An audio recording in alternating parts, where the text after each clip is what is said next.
call from our operations duty officer stating that an oil rig had exploded, and there was initial estimates were as many as 130 people in the water. And of course, I thought that was a practical joke of some sort at first. And as we took off, one of the big things we were trying to figure out was where was everybody? Had people made it off of the rig? Were people actually in the water? Were they on a vessel? When we got on scene, the first thing we did was begin a loop search around the oil rig, and we shortened our loops as we went around. At that time, I was hailing on 16 any vessels in the area. Please report any and all injured. And immediately, the Damon Bankston reported, I believe we have everybody accounted for with the exception of 10 to 12 people. Because of their training and because of just general maritime respect, they answered. I mean, we just got right to work when we got on scene. Tidewater Marine's Damon Bankston, which was awaiting liquefied mud transfer from the Deepwater Horizon at the time of the explosion, became the lifeline for the crew of the Horizon. Within an hour of the explosion, the Damon Bankston crew had rescued 115 crew members from the burning waters surrounding the rig. The primary mission transitioned to one of medical triage and medevac for the approaching Coast Guard helicopters.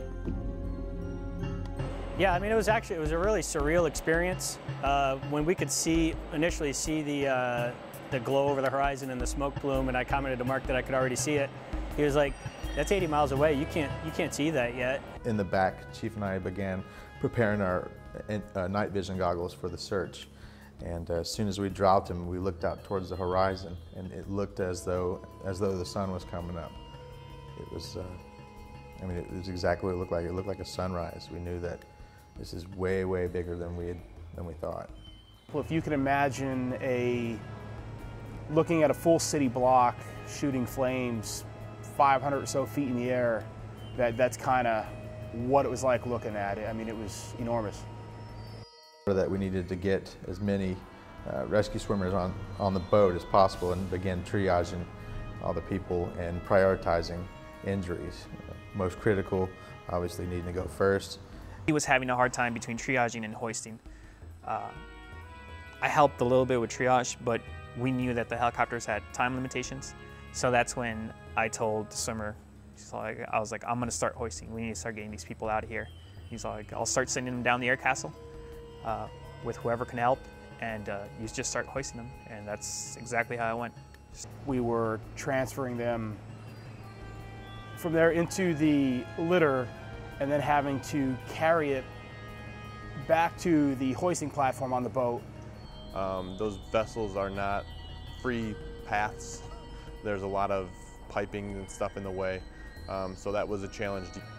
You know, you're trying to lift up a 225-pound guy over and all these things, and the deck was covered in this real slippery, oily mud, which made everything even worse because once you got that on you, it was slippery to walk, and then having the helicopter come in with the rotor wash would actually kind of blow you around a little bit, so it was hard. The Coast Guard air crews, surrounded by perilous conditions of 600-foot flames, constant explosions, and unpredictable air conditions, began to evacuate the critically wounded for treatment on nearby rigs and awaiting ambulances on shore. We had, I'm not even sure how many total, 5, 6, 7 helicopters out there of the Coast Guard, and then there's only so many oil rigs in there, and since everyone kind of took off at the same time, everybody was becoming fuel critical at one point, so then it became a point where you got to hurry up and fuel and get off because another helicopter needed to land.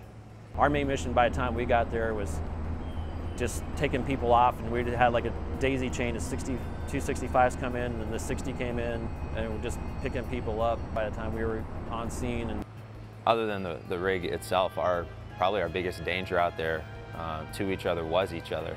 We knew that, we did some quick math and knew that fuel was going to be one of the biggest issues. Before our first crews were actually off the deck, our ops center and our people here at the base that don't get a lot of the credit for what happens out there, they had already figured out where these people were going to get gas. They had rigs and a lot of the logistics already handled.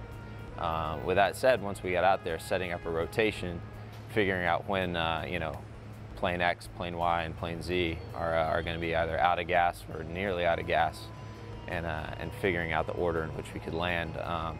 That kind of took place between all the aircraft. We communicate well and kind of establish our own priority. I just think how well all the crews work together to come together, boat side, helo side, the command post side.